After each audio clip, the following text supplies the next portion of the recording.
Hello and welcome every student. आज हम देखने वाले हैं कि कोणों की सर्वांग समता क्या होता है। मतलब दो कोण कब सर्वांग सम होते हैं अर्थात समान होते हैं। अभी हमें यहाँ पे तीन आकृतियाँ दिख रही है। एक है ABC, एक है LIT और एक है PTQ।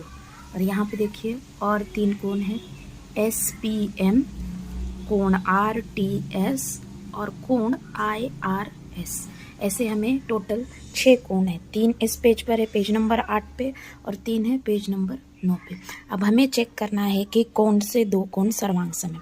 अभी इनके माप लिख के दिए गए हैं तो हम डायरेक्ट बता सकते हैं कि जो दो कोण के माप समान होंगे वो कोण क्या होंगे, सर्वांग सम। अभी देखिए पहला है 35 ABC। और कौन 35 दिख रहा है आपको आकृति में? इस आकृति में कौन है 35? यस, ये है 35, मतलब SPM। एक हो गया ये और एक हो गया ये, यानी ये दो कोण क्या है, सर्वांग सम है। कोण ABC सर्वांग सम है कोण SPM के।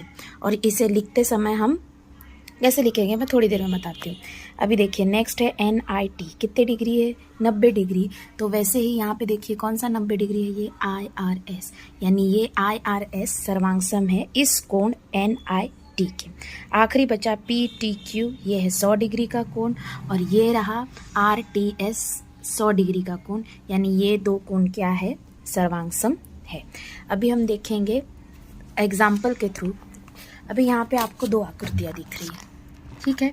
एक है LMN और एक है XYZ। अभी दिखने पे तो ये सेम नहीं दिख रहे हैं, भले ही दोनों कोणों के माप लिखा हो, पर अगर माप नहीं लिखा रहता तो हम क्या करते, दोनों कोणों का माप लेते। जैसे कि पहला कोण है LMN, मैंने L पे रखा इसे, ठीक है। देखिए कितने डिग्री का है ये, 40 डिग्री का है, तो मैं इसका माप निकाल के यहाँ लिखूंगी। अब दूसरा देखिए, दूसरे का मैंने यहाँ से लिया है, इस साइड के पॉइंट पे रखा है, तो मुझे 0 कहाँ से लेना पड़ेगा, इस साइड के पॉइंट से। तो देखिए 40 पे आ रहा है क्या, ये देखिए ये है 40 डिग्री। यानी LMN और XYZ दोनों के कितने माप है, दोनों का 40 डिग्री का है। इसलिए हम कह सकते हैं कि LMN और XYZ क्या है, सर्वांग सम है। तो कोणों की सर्वांग समता क्या होती है, जिन कोणों के माप समान होते हैं, उनके क्या होने चाहिए, माप समान होते हैं, वे कोण सर्वांग सम होते हैं।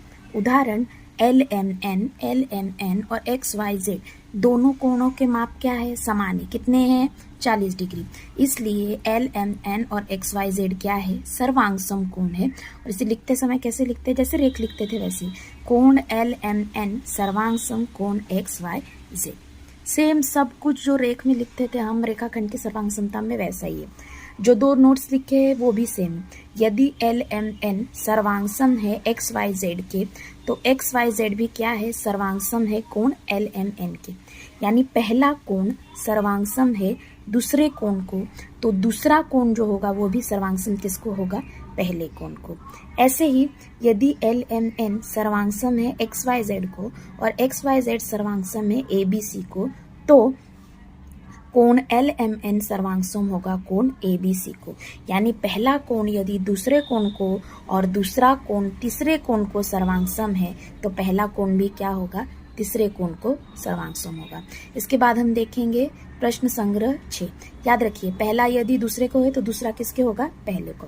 और यदि 3 गए हैं, पहला सर्वांग सम है दूसरे को और दूसरा सर्वांग सम है तीसरे को, तो तीनों आपस में क्या होंगे, सर्वांग सम होंगे, और पहला भी तीसरे को क्या होगा, सर्वांग सम होगा। आइए अब हम देखते हैं प्रश्न संग्रह 7। अभी प्रश्न संग्रह 7 में पहला प्रश्न क्या है, आइए देखते हैं। नीचे दिए गए कोणों, नीचे कुछ कोणों की आकृतियां दी गई है, 1 2 3 4 कोणों की आकृतियां दी गई हैं। इनमें से सर्वांग सम कोणों की जोड़ियों को सर्वांग समता चिन्ह का उपयोग कर लिखो। अभी हमें ये जो 3 कोण है ना, हमें सीधे सीधे इनके माप दिए हैं, सिंगल सिंगल है, इसलिए हमें ये पता चल रहा है, इसको हम सर्वांग सम के लिए यूज करेंगे। पर अगर इसमें आप देखेंगे तो 3 कोण है, AOB, ये एक कोण 45 का है, दूसरा है DOC, ये कोण 30 का है, ठीक है। पर आकृति देखने पे पता चल रहा है कि ये कोण कौन सा है, समकोण है। देखिए सीधा है, मतलब ये पूरा कोण कितने का होगा, 90 डिग्री का होगा। कितने का होगा पूरा कोण। हमें इन कोणों का समझो माप पता करना है, ए ओ सी कितना है, तो हम कोण मापक का उपयोग करेंगे। सबसे पहले कोण मापक को सेट करेंगे। देखिए सेट करने पे दिख रहा है कि जो ओ कोण है वो कितने डिग्री का है, 90 डिग्री का है। ठीक है, ये पूरा जो बड़ा कोण है ये कितने डिग्री का है, 90। अब हमें ये जो बीच वाला कोण है ये भी नहीं पता है कितने डिग्री का है, तो इसके लिए क्या करेंगे हम, यहाँ पे ये कोण कौन बना रहा है, कौन सी दो भुजा बना रही है, ये देखिए बी और ये जो डी वाली है ये बराबर ये भुजा बना रही है। तो हम क्या करेंगे, यहाँ पे कोण मापक रखेंगे और इसे सेट करेंगे। देखिए ये सेट हो चुका है।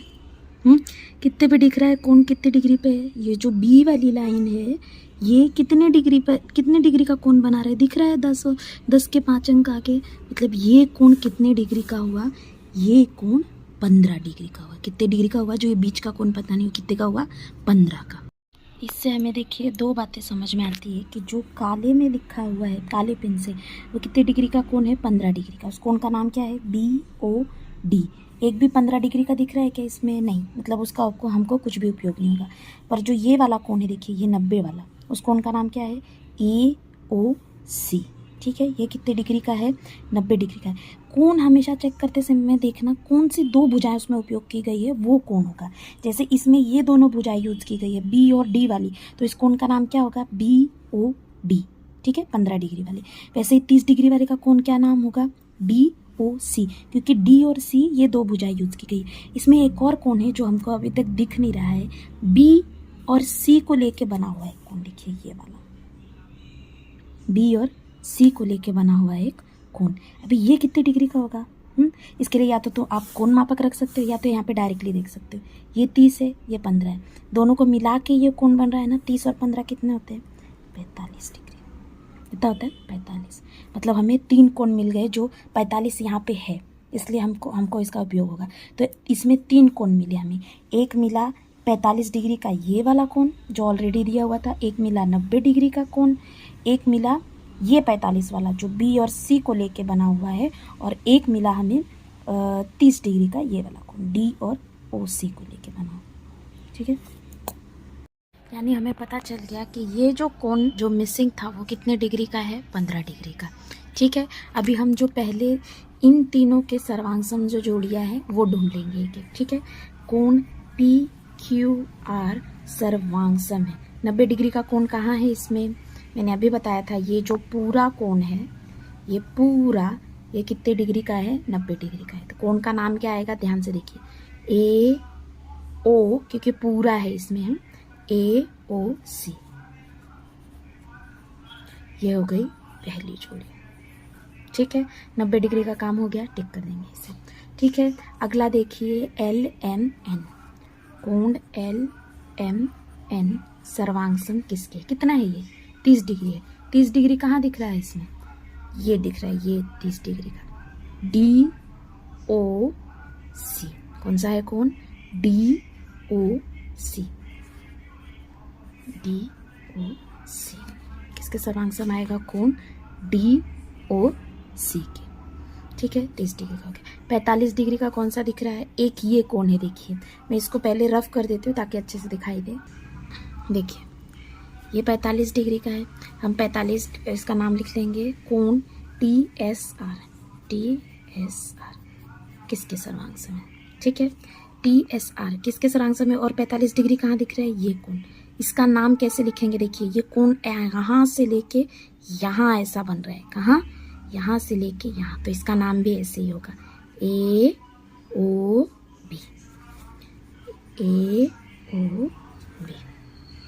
ठीक है, एक और 45 डिग्री का कोण है पहली आकृति में, पता है कौन सा है, देखिए ये 30 है और ये 15 है। 30 और 15 कितने होते हैं, 45 बराबर 30 और 15 कितने होते हैं, 45 होते हैं बराबर। तो ऐसे ही ये 30 और 15 मिला के ये जो कोण बन रहा है ना, ये वाला कोण, ये वाला कोण, ये कितने डिग्री का होगा, 45 डिग्री का। इसका नाम कैसे आएगा, देखो ये कोण बोल रही हूँ मैं, ये कोण बोल रही हूँ ना मैं, इसलिए कोण का नाम क्या आएगा, POC। BOC, कोण BOC।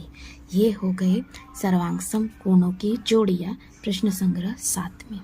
ठीक है, उसके बाद है वृत्तों की सर्वांग समता। वृत्त की सर्वांग समता मतलब देखिए 4 वृत्त दिए गए, 1 2 3 4। इसमें इसकी त्रिज्या की लंबाई कितनी है 2, इसकी त्रिज्या कितनी है 1.3 और इसकी त्रिज्या कितनी है 1 और 1। अभी आकृति देख के आपको पता चल रहा है कौन से दो वृत्त सर्वांगसम होंगे, पहला और दूसरा।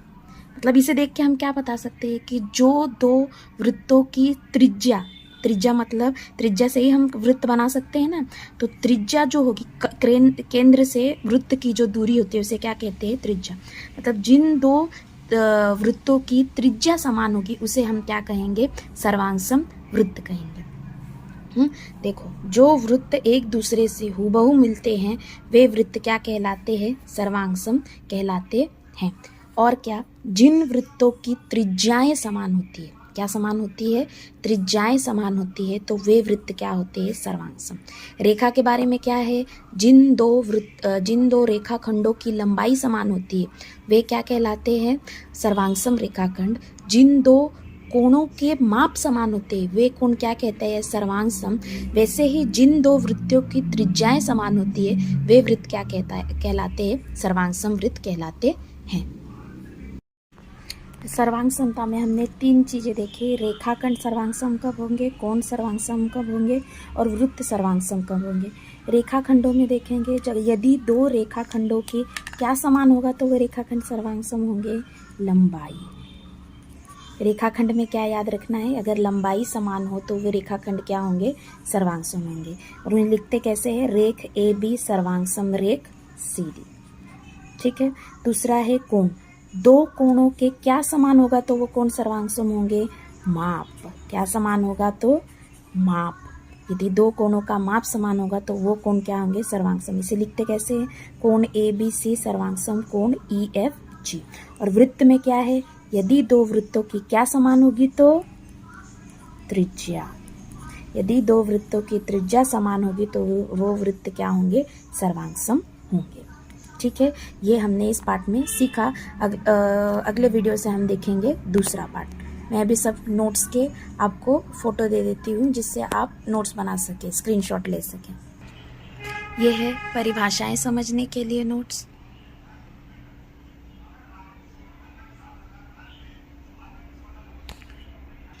यह है प्रश्न संग्रह 7 का हल।